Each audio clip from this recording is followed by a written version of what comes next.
Click করুন অ্যাপের bell আইকনে আর সাবস্ক্রাইব করুন এবিপি আনন্দ। সব সময় থাকুন খবরে। ডিসেম্বরের শুরু থেকেই দুয়ারে দুয়ারে সরকার। ভোটের আগে নতুন প্রকল্প ঘোষণা মুখ্যমন্ত্রীর।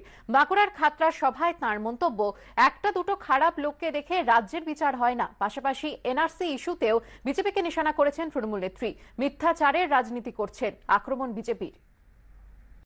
একটা দুটো খারাপ লোককে দেখে একটা রাজ্যের বিচার হয় না।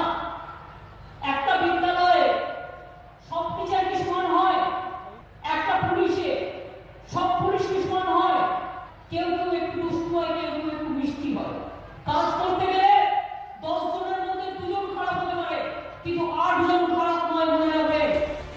গত লোকসভা নির্বাচনে জঙ্গলমহলের 4 জেলায় তৃণমূলের ভোট ব্যাংকে ধস নেমেছে। বিজেপির অভিযোগ, তৃণমূল দুর্নীতিতে জর্জরিত।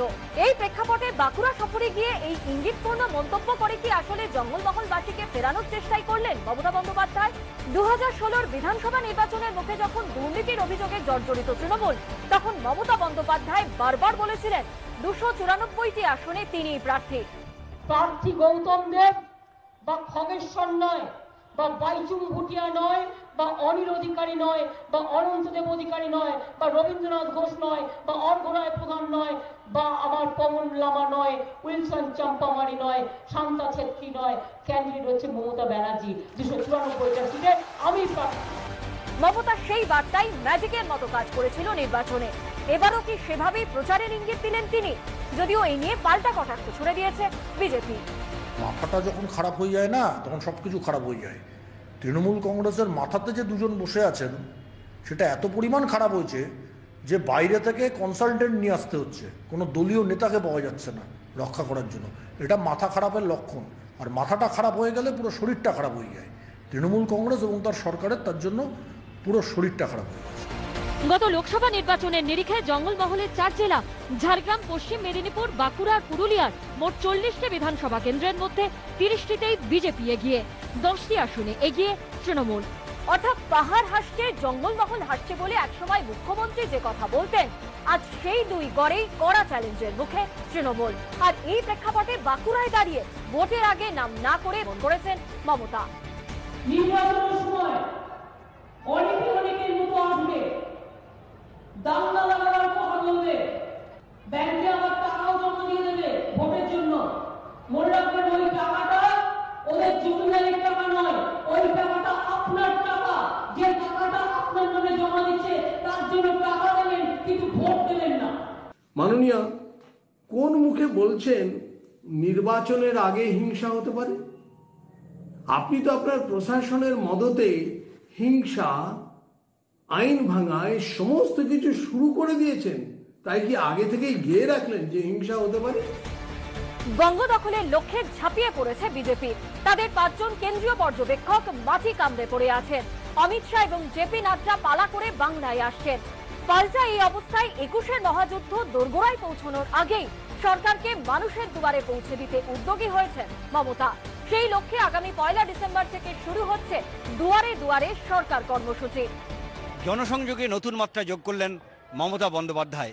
এবার তার নয়া কর্মসূচি দুয়ারে দুয়ারে সরকার। এই কর্মসূচির অঙ্গ হিসাবে প্রশাসন ব্লকে ব্লকে ক্যাম্প করবে, আর সেই ক্যাম্পের মাধ্যমে সাধারণ মানুষের সমস্যা শোনা হবে, করা হবে চটজলদি সমাধান।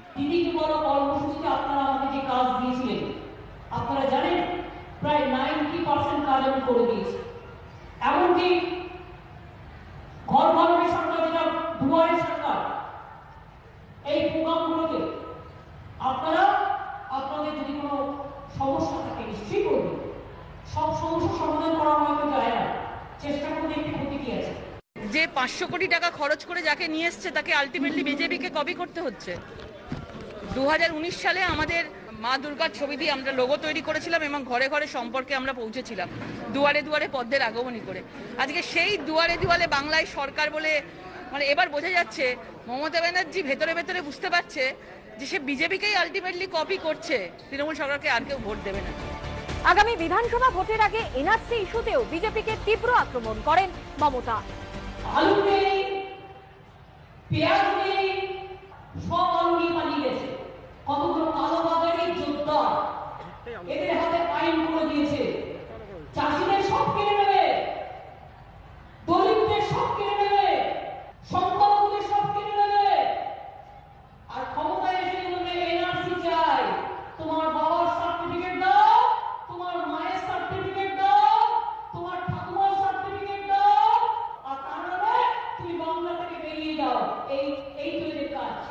মমতা ব্যানার্জি কৃষকদের জন্য এতই কথা বলছেন, কেন 6,000 টাকা করে প্রধানমন্ত্রী কৃষি সম্মান নিধি যোজনা এখন নিতে দিচ্ছেন না? তিনি যদি এতই চিন্তা করেন তাহলে আলু রাখার জন্য যে হিমঘরের পর্যাপ্ত পরিমাণ হিমঘর দরকার, কোল্ড স্টোরেজ দরকার, কেন জঙ্গলমহলে এখনো পর্যন্ত একটা হিমঘর তৈরি হচ্ছে না? কটা কোল্ড স্টোরেজ তৈরি হচ্ছে এটা মমতা ব্যানার্জিকে সংখ্যা নিয়ে বলতে হবে। 2014 থেকে বাংলা নির্বাচনে বিজেপির তুরুপের তাস এনআরসি সিএ, পাল্টায়ের বিরোধিতায় সরব তৃণমূল। শেষ অবধি কার কথা শোনে মানুষ সেটাই দেখার। দীপক ঘোষ, আশাবুল হোসেন ও বিজেন্দ্র সিংহের রিপোর্ট, এবিপি আনন্দ।